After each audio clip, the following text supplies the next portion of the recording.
Olá pessoal, sejam bem-vindos à nossa última aula da disciplina de Planejamento Ambiental. Foi uma grande satisfação poder acompanhá-los, poder perceber o quanto vocês evoluíram na discussão da disciplina e eu espero que tenha sido produtiva, que vocês realmente tenham conseguido captar aí uma série de informações e conhecimentos que serão fundamentais para a vida profissional de vocês.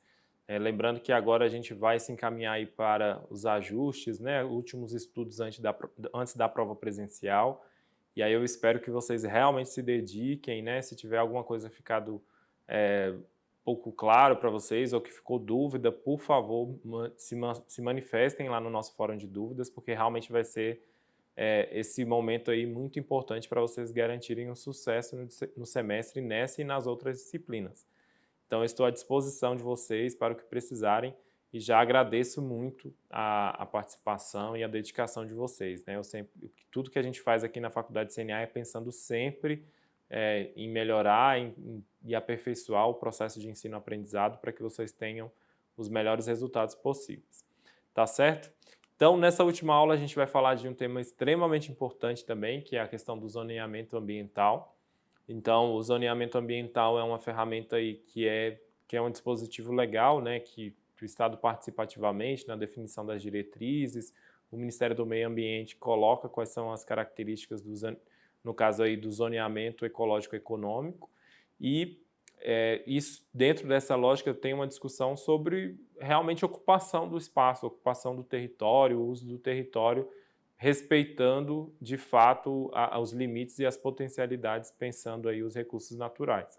Então é extremamente interessante, é uma ferramenta que também deve ser bastante utilizada para pensar zonas específicas de sistemas de produção. Então, se você tem uma região com características de produção específicas voltadas para, por exemplo, a produção de gado, vocação produtiva para cana-de-açúcar, entre outros, tem que fazer o zoneamento ecológico ou chamado também de zoneamento agroambiental para realmente entender quais são as melhores áreas, como deve ser produzido, como que deve ser trabalhados os períodos aí para se ter bons resultados com a utilização dos recursos naturais em cada uma das áreas.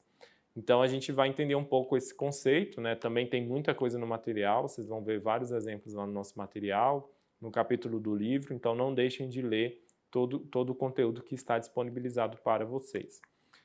O zoneamento ambiental, ele é um instrumento, né, de gestão que dispõe o governo, o setor produtivo e a sociedade, que tem como fim específico delimitar geograficamente áreas territoriais com o objetivo de estabelecer regimes especiais de uso da propriedade, quer seja em uma região, estado ou município.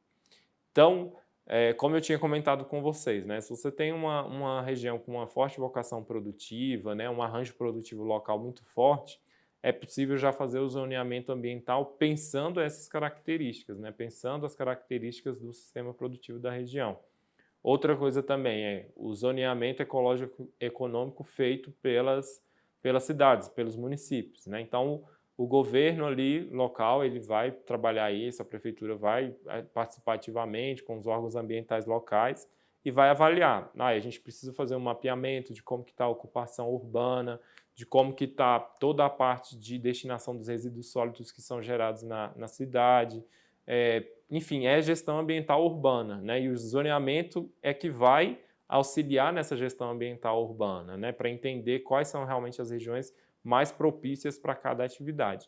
Infelizmente, a gente tem visto, né? A gente viu aí com as últimas chuvas, por exemplo, que ocorreram em Minas Gerais, no Espírito Santo, em São Paulo, né? Na região sudeste do nosso país, o quanto que o avanço irregular das cidades é prejudicial, né, no sentido de não ter um planejamento urbano, porque justamente não respeitou e não conseguiu trabalhar de fato, entre outros fatores, é lógico, né, o crescimento populacional a gente sabe que é uma coisa difícil de ser controlada nesses grandes centros urbanos, mas isso revela muito da falta de investimento, da falta de cuidado na hora de trabalhar e fazer essa identificação geográfica, né, para confirmar se de fato é possível ou não manter pessoas vivendo em determinadas regiões.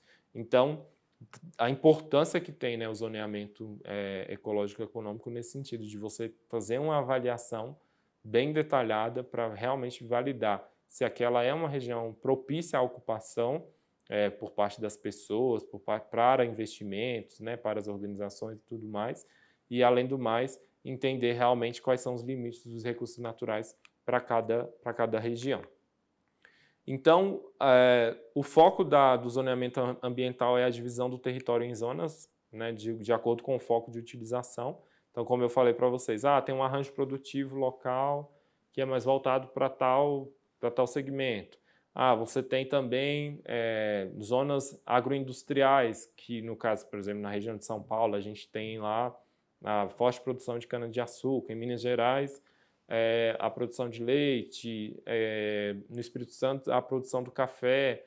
Então, na região norte, né, a produção do açaí, tudo isso é importante entender qual é a atividade para se trabalhar esse zoneamento, porque você vai conseguir validar quais são as regiões mais propícias para a produção de cada uma dessas culturas. Então, tem o zoneamento ecológico econômico, né, que aí, nesse caso, é feito num nível para pensar a estruturação das cidades, né, e a interação das cidades com zonas industriais, né, com os comércios e tudo mais.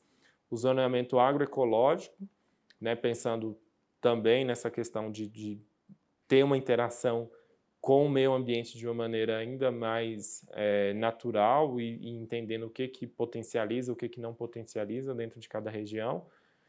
O zoneamento agrícola de risco climático, né? Então você vai fazer toda uma avaliação da parte das condições climáticas mesmo, né? Para entender se de fato aquela região ali é propícia ou não para uma determinada atividade agrícola, e o zoneamento industrial. Tudo isso pensando na conservação e recuperação das áreas, né? Então isso vai facilitar muito, porque realmente é um zoneamento que vai facilitar essa interpretação de cada uma das áreas. Aí eu trouxe aqui uma imagem para vocês como um exemplo, que é o zoneamento agroambiental de cana-de-açúcar do estado de São Paulo. Então, está vendo aqui que esse zoneamento, né, feito em parceria com a Secretaria de Meio Ambiente do governo, né, do governo do estado, e que fez esse estudo, né, um zoneamento bem específico do ponto de vista agroambiental, para entender como que o estado, né, todo se organizou para identificar onde realmente era mais adequado e onde era inadequada a produção de cana-de-açúcar. Então, a gente vê ali, ó, no verde mais escuro, que são as regiões mais adequadas. Então, bem na região central do estado ali, né, e também em várias outras partes, que você tem essa forte concentração, então, essa propensão para ter melhores resultados econômicos, menos impacto também negativo do ponto de vista ambiental. Então, aqui, o zoneamento conseguiu comprovar isso, né? Uma série de estudos, uma série de análises geográficas, de solo, de tipo de solo, de condições também de disponibilidade hídrica. Então, todas essas informações elas foram sendo organizadas, né, integradas, para conseguir chegar a esse mapa. E o mapa também mostra onde é extremamente inadequado, ou seja, onde você não pode e não deve produzir cana-de-açúcar. Então, fica muito mais fácil, né, o Estado conseguir acompanhar e monitorar como tem sido o avanço de cada sistema produtivo, e nesse caso aqui da cana-de-açúcar, então o Estado consegue, inclusive, definir uma política pública, né, uma estratégia para lidar com o setor, né, com o setor sucroalcooleiro, que é extremamente importante para o nosso país, tem uma relevância econômica fundamental, né, então tem que ter esse cuidado, né, e aí, além disso, foram identificadas áreas que são adequadas, mas com limitações, e as adequadas e com restrições. Então, também tem zonas de tensão ali, né, de preocupação, de falar assim, olha, aqui tem algumas questões específicas, algumas regras específicas que vocês precisam cumprir para poder produzir nessa área. Então, é muito interessante esse trabalho. Esse trabalho está disponível no Saiba Mais dessa aula, então vocês podem acessar lá, ele completo também está disponível no site da Secretaria de Meio Ambiente do Estado de São Paulo.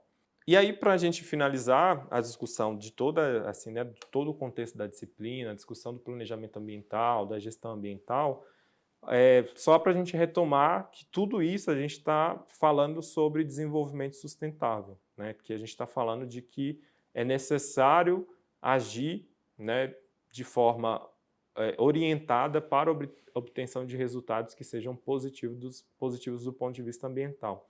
Então, à medida que vocês incentivam e trabalham a questão do planejamento ambiental, vocês estão alinhando o negócio, a empresa que vocês trabalham ou a empresa de vocês com objetivos que são pactuados no nível internacional. Assim, né? As grandes corporações, os governos do mundo inteiro estão atentos para isso. Então, se você é uma empresa, se você tem uma empresa, uma organização que já está focada nisso, você está dentro de uma estratégia que é uma estratégia que é, digamos assim, aceita pelo mundo inteiro e que o mundo inteiro está cobrando esse posicionamento da organização. Então, não deixem que o negócio, que a empresa que vocês atuem, que vocês atuarão futuramente, sejam pegos de surpresa porque não tem um planejamento ambiental, porque não tem um modelo de gestão ambiental. Então, fica lançado o desafio. Espero que vocês queiram realmente se arriscar ainda mais nesse mercado, que vocês queiram nos ajudar, né, no âmbito principalmente do agronegócio, a melhorar ainda mais essa relação, né, que nós temos já com o meio ambiente para conseguir realmente ter bons resultados e desenvolver o setor do ponto de vista ainda mais sustentável. Então, era isso que eu gostaria de trabalhar com vocês na disciplina. Mais uma vez, eu fico muito feliz com a oportunidade, com o respeito que vocês manifestaram até aqui e estamos juntos e o que vocês precisarem, estaremos sempre à disposição. Um abraço e até a próxima disciplina.